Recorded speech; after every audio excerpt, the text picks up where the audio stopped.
What's up, everybody? Is your Echo string trimmer leaking oil like this? Or even worse, it's all down over the gas tank? It's a pretty easy fix. Let me show you how. First thing you want to do, looking at the string trimmer, is pull the spark plug coil off. Just pop it right off. You don't need to take the spark plug out for this. And then there's two screws, one here, you can see located right here by the spark plug, and the next one located right here by your pull string, your pull cord. And they are this kind of, I don't know for sure what they're, what that spec is called, but they're that type of screw. So forgive me for not being very technical there, but anyways, take those out, and then this cover comes right off like this. Now, there is one wire you will have to disconnect. And it's not really even a disconnect. As you guys can see right there, all you got to do is just make that wire come out over top of that. So I'll show you. Easiest way to do that was I just took a flathead screwdriver and put it down in there and popped them right out. So now you should be able to just pull that off, and you'll have to guide it through the spark plug there. Spark plug coil. So let's turn this baby around so we can see what we're working with now. Alright, a little camera magic and we got it turned around. And you guys can see that's pretty bad right there. It's quite oiled up, and this probably should have been done a long time ago, but I learned the hard way. And you can see right there where it's all built up. So we are going to go ahead and clean that up, but I'll save that. You guys don't have to watch all that. So we're going to clean this up, and then I'll show you what you have to do next. Alright, so now I got most of that gunk up there cleaned up. Using that same screw that you took to take the cover off, you're going to loosen these three, take them out, and pop this off.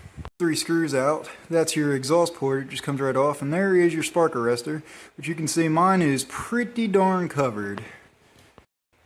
Alright, so that little flat piece there, you can see with the screen in it, that is your actual spark arrestor, and mine's pretty clogged up, as you can see. So we do need to remove that off. Now there's two ways you could fix this. You can actually clean that by taking a heat gun to it, or a torch, not a heat gun, sorry, a blowtorch, and burning it off and reinstalling it. I recommend just throwing it away and getting rid of it, because it's just going to happen again in the future. So we're going to pry that off. As you can see, it's probably melted on there. And we're going to try and get that off as best as we can, and then we'll reinstall it. Just for a tip, if you guys run into the problem where the screen is stuck on it like mine was, I had to take a flathead screwdriver. You really need your flattest screwdriver you have, sharpest point, and pry it under the corner of it right there like that and pop it up. So that's how I was able to do it. We're going to hold up that light, and as you guys can see, it's not too terrible bad. You can kind of see where it is clogged up pretty good. You should be able to see all light through that. So I will show you guys an easy way to burn that out and clear it. You can hold it with a pair of channel locks like this and take a blowtorch just like that and burn it out. Just like this. Remember, always use safety when doing this.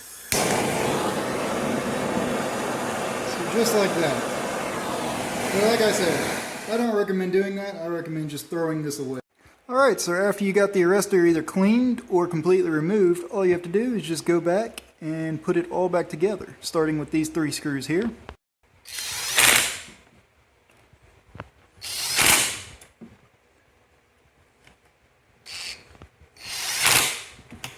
I bet someone's going to say I probably over-torqued those, but oh well.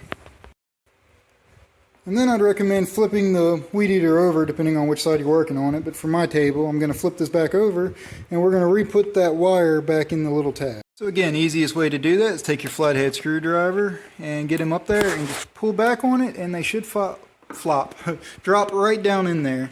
And then you just want to make sure you get this aligned up to put your screws in there as well as there.